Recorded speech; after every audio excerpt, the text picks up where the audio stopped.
Hey y'all, thanks so much for joining us for today's presentation of the Full Couch Summit. I'm super excited to be chatting with you all today about 5 tips that I think can help you to really play bigger in your practice. So for those of you who have not had the pleasure of meeting, I'm Dr. Joy Harden Bradford. I'm a licensed psychologist in Atlanta, Georgia, and also the host of the Therapy for Black Girls podcast. So like many of you, I have heard from the practice building coaches and other resources about all of the things that we need to do to really build our practices. So we need to pick a niche, we need to network with physicians, network with other colleagues, and do all of these things, right? And of course, if they didn't work, people wouldn't keep sharing them. So those things definitely do work. But I have also found for me that there are other things that have really just exploded my practice. And those are the things that I want to chat with you about today. So I have always been under the impression that psychology is meant to be given away. It doesn't feel like all of the years I spent in school and the loans that I'm still paying back have really been for anything if I'm not giving that information away. And that was really the impetus for me starting the Therapy for Black Girls blog back in September of 2014. I really wanted to be able to write blog posts and share information that I really thought would help Black women to kind of get and feel like mental health topics were relevant to them. So that's why I started the blog in 2014. And it has now transformed into the weekly podcast episodes, which have amassed over 2.5 million downloads at this point, and a thriving therapist directory, which has over 1,100 therapists in it. And all of this started because I just wanted to give psychology away. And I'm sure that there are many of you who want to do the same thing. You want to figure out how you can have a bigger impact, how you can reach far more people than just the clients in your office. And so that's what we're going to dig into today. So I am going to start the presentation part of it. So you'll still hear me talking, but you won't see my face anymore. But I will be hanging out in the Facebook group to answer any questions that you have.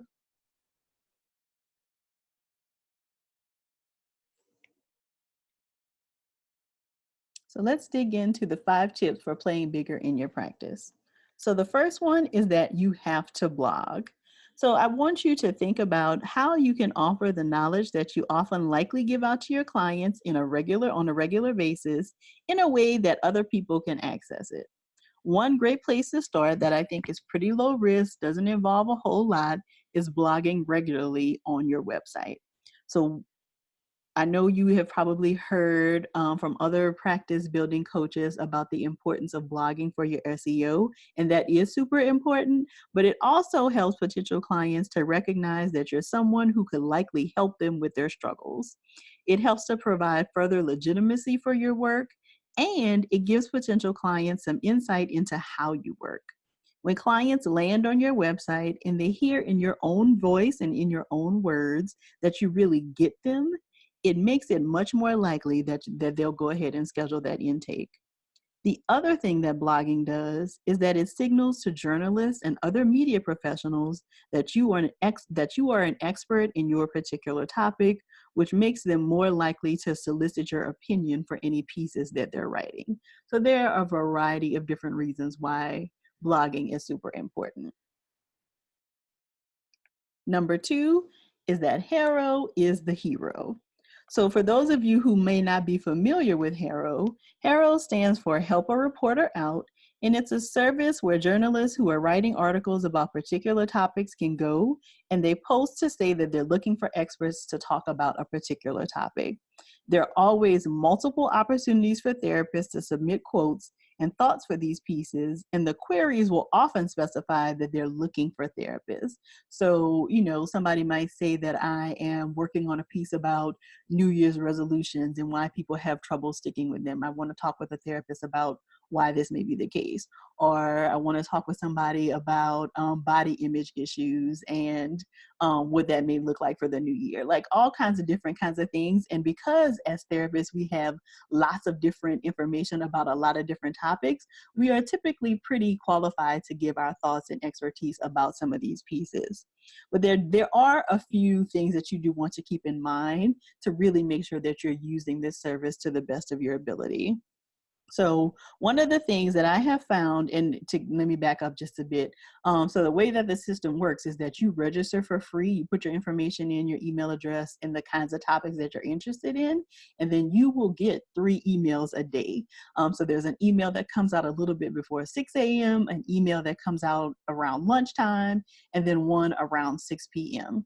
And each of these emails will contain anywhere from 25 to 50, depending on what you have indicated as your areas of interest, 25 to 50 different queries of journalists looking for people to talk about different kinds of things. Now, a lot of it will not have to do with you as a therapist, but typically in the lifestyle section, there are lots of queries that respond to therapists or indicate or connected to therapists. So people wanting information about like relationship skills and how to fight fairly and just a host of different kinds of things.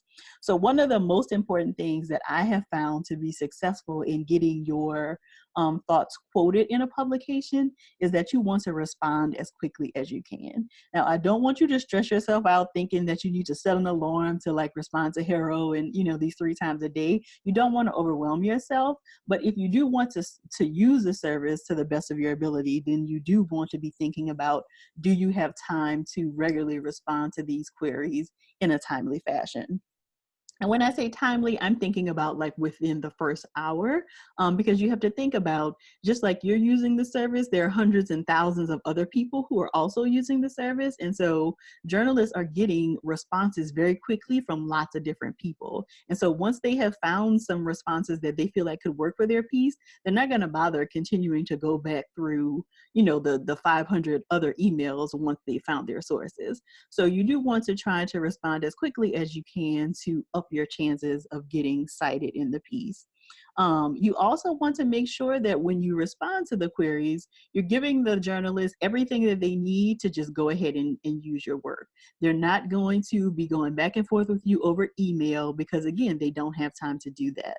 So you want to be succinct and give the journalist 3 to 4 digestible pieces of information that would be relevant to this topic. So they typically will ask a very specific topic and ask you to write back with like 3 or 4 bullet points or whatever. This is not the time for you to be writing paragraphs and paragraphs of information. That's not at all what they're looking for, and they don't have time to read all of that. You want to give them bullet points, digestible kinds of sound bites so that they can use your information. The other thing that you want to keep in mind is that these are like lay publications. So this is like Good Housekeeping, Bustle, Refinery 29, Runner's World, like all of those, just lay publications. This is not for a journal. So you don't want to use a whole bunch of jargon because that, again, is not going to necessarily be relevant for just a general population to read. So do keep that in mind.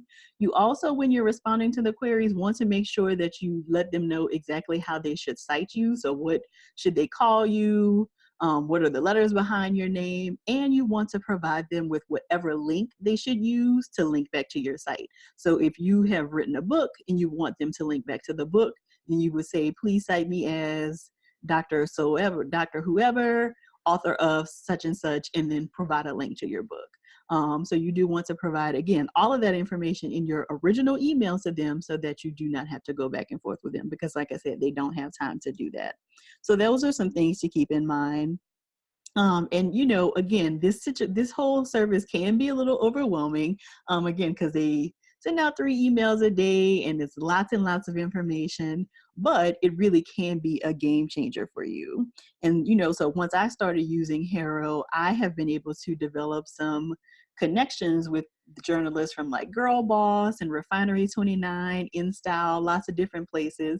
And so now those journalists just come to me directly. They don't even, I don't even have to use Haro as much anymore because the journalists will just reach out to me directly. So once you become somebody who they develop a good rapport with, they know that you respond very quickly, your information is typically on point, then they will just come to you directly. You won't even need to use the service anymore. So that is something to keep in mind. And I also want you to keep in mind, if you start using Haro, to not get too wrapped up in the system. So because there's so much information and lots of different interesting kinds of things, and like I said, as therapists, we typically have lots of information about a lot of different topics, it would be easy for you to just kind of get sucked up into responding to a whole bunch of different things. But I do want you to remember to be intentional in this process. And so you don't want to just be responding to everything that looks interesting. You want to make sure that you are responding to things that continue to establish your expertise in your particular niche. So keep that in mind. And that is, those are the kinds of queries that you want to be submitting for. So that is tip number 2. Tip number 3 is that you want to craft a workbook.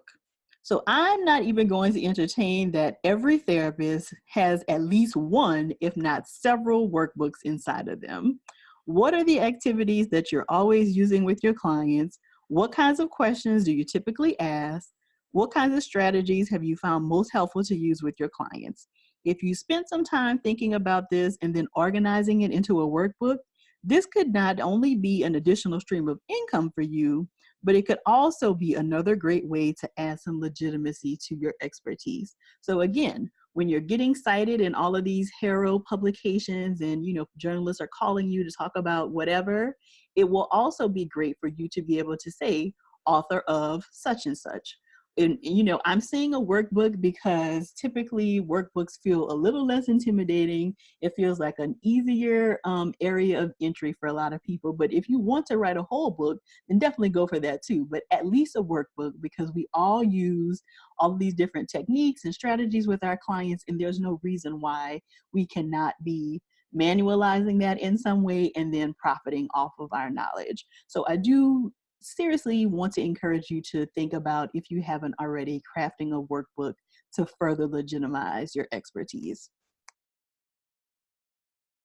The 4th tip that you want to consider is starting a podcast or pitching yourself to other people's podcasts. So of course, podcasting has become my thing. I love podcasting. It's pretty much what I do full time at this point. And I think that they are an amazing way for you to share your thoughts and expertise on a global scale. And it has the potential for some really huge payoffs. So about 80% of the clients that are currently in my practice have found me from the podcast.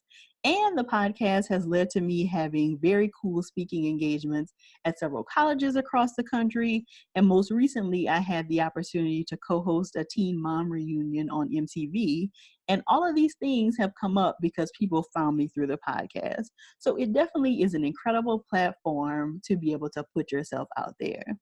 But I do want to be honest with you that it is also an incredible amount of work. So you want to make sure that you have the time, energy, and resources to devote to producing a quality podcast.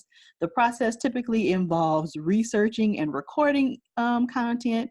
You have to edit. You need to release your episodes. You need to promote your episodes. And then the cycle starts all over again. So my podcast episodes typically range in time of about 30 minutes each episode. And for each 30-minute episode, I would say that you're looking at 5 hours of work combined when you're thinking about the recording, the researching, the editing, and all of that process. Each episode requires about 5 hours of work. So if you are somebody who already has a very thriving practice, clients are busting at the seams and you don't even know where you would put another person, you do really want to think about whether right now is the time for you to start a podcast. Because like I said, it can have lots of payoffs, but if it's not a quality podcast, or if you are not consistent with doing the podcast, like you're only podcasting once every 6 weeks, or, you put one out here and then 2 weeks later you put one out, then it's another month. Like you cannot be consistent, and you can't be inconsistent with podcasting.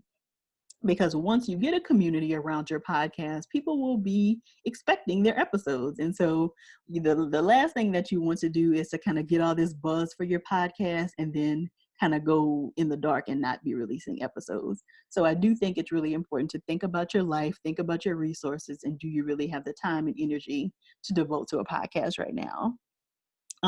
If you do that assessment and you feel like, okay, this is something that I want to dig into, I have a great idea, I think it'd be a great podcast, I highly suggest finding some kind of course to get involved in that will teach you like the mechanics and all the back end parts of the podcast. So I personally have taken Melvin Varghese' Healthcasters course, and I know a lot of other therapists also take that course to learn how to podcast. And there are other podcast courses that you may want to look into as well. But I do think it's important because that really was helpful for me to kind of learn all of the like mechanic pieces and like you need to buy this system and this is how you record and this is how your mic should be. All of those kinds of things that did not kind of come naturally to me and were not my wheelhouse. I think it's really important to find a place to kind of learn all of that information. But if you do the assessment and you feel like, yeah, this is not going to be for me right now, not something that I want to do, you do also want to think about how podcasting can grow your practice in terms of you pitching to be on other people's podcasts. So, we talked earlier about all of the traditional things they teach us about how to build a practice in terms of networking and, getting in front of your clients by getting in front of the people who they are already listening to. Those people are also probably listening to podcasts. And so if you can get on the podcast of someone who has the ear of your ideal audience, that can also be a great way to add value and add legitimacy to your expertise and get you in front of new people. So you want to make yourself a list of the podcasts that you think your potential clients listen to. If you are somebody who sees a bunch of entrepreneurs in your practice, then there are tons of business podcasts that would be a great fit for you to be on. You want to figure out who are the hosts of those podcasts and what is the process for pitching yourself to be on those podcasts. So if the work and all of that involved with having your own podcast is too much, you can still use podcasting to grow your practice by getting on other people's podcasts. And sometimes that can be, just super for your practice. Like there are people I know who have been on certain podcasts, not necessarily therapists, but people selling like different kinds of marketing programs or something like that. And one appearance on a podcast that is in front of your target client can sell you out. So you do want to think about that. It doesn't have to be your own podcast. You can just do a great job of pitching and performing on other people's podcasts. And then the last thing, the final tip that we want to pay attention to really start playing bigger in our practice is to make your video debut. So you want to try to get as comfortable as possible with the camera. So we all know that one of the most important factors that dictates the success of therapy is the strength of the therapeutic relationship. And a large factor in this is potential clients having the ability to feel like they can really connect with you. Now, blogging and podcasting can definitely help people get a sense of that, but there's nothing like someone being able to see you in action, see you in your element, that really gives them a sense of who you are and whether it will feel comfortable to talk with you. So I think it's important to get comfortable in front of the camera. And I love that, more people are now doing the intro videos on their websites where they talk about who they are and what kinds of clients they enjoy working with and how they work and those kinds of things. I think that those are great because they do give clients an opportunity to kind of see you and kind of hear more about who you are and what you're about. But I think that those videos can also come across very scripted and highly edited, because a lot of times they are. And so those are great, but I don't want you to stop there. I want you to think about maybe adding other candid kinds of videos to your website where you're talking about different areas of your expertise that allow potential clients to be able to say, hey, this person really knows what they're talking about. And I think if I worked with them, they would really get me. They would really be able to help me. So, I'm somebody who pays a lot of attention to pop culture and kind of what's going on in the world. And so I go live in my community every Thursday at noon. Now, if you really want to take up the challenge, then live videos are definitely the challenge for you. But in those videos, I'm frequently talking about like pop culture and how it connects to psychology or something that's happening in mainstream media and what that means for you. Those kinds of things really help potential clients to really kind of see who you are and whether you will be somebody who they are comfortable talking with. Now, I don't want you to think that any of this is super easy. I hope I'm not giving you that impression because my heart still beats super fast every Thursday before I press that go live button. It's still very intimidating, but the payoff again has been really amazing for me, because some of those same people who join me every Thursday at noon are the same people who have now bought my guided journal for breakups. They are some of the same people who have joined me in my paid membership community. So again, the payoffs for those kinds of things can be really great if you're willing to put yourself out there and, kind of get more comfortable with the camera. So that's all I have for y'all today. And then some of you may be saying that's way more than enough for me. I'm not ready to play that big. But like I said, these things have paid off big time for me. And I think there's room for a lot of us to play a little bigger in our practices. It can lead to a larger impact in helping people in lives across the world. And it can result in additional income for us too. And that's never a bad thing. So if you want to get a summary of the points that we talked about today, you can visit the website that I have listed here, therapyforblackgirls.com/full couch. It'll ask you for your name and email address, and then I will, in response, send you a summary of the things that we've talked about. And I want to encourage you to also stay connected with me on the email list because I'll be launching a new program soon called Media Magic for Therapists. And it'll be exclusively for people who are excited and really wanting to dig into some of the things that we've talked about today. You already know that you want to get more media attention. You want to do maybe more with print and radio and media, but you don't quite know how to get started and you need some support. That's who this program will be for. So definitely stay connected with me there if you're wanting to do some of that. And like I said, in the meantime, I will be hanging out in the Facebook group, and you can also stay in touch with me through social media. So I'm very active on my social media platforms. So I've listed here my Twitter, Facebook, and Instagram handles. So if you want to connect with me there, you can also do that. So I am excited about, talking and chatting with you again in the Facebook group, and also excited to hear about your goals for your practice and how I may be able to help you with that. So I will definitely see you around, and thanks so much for tuning in.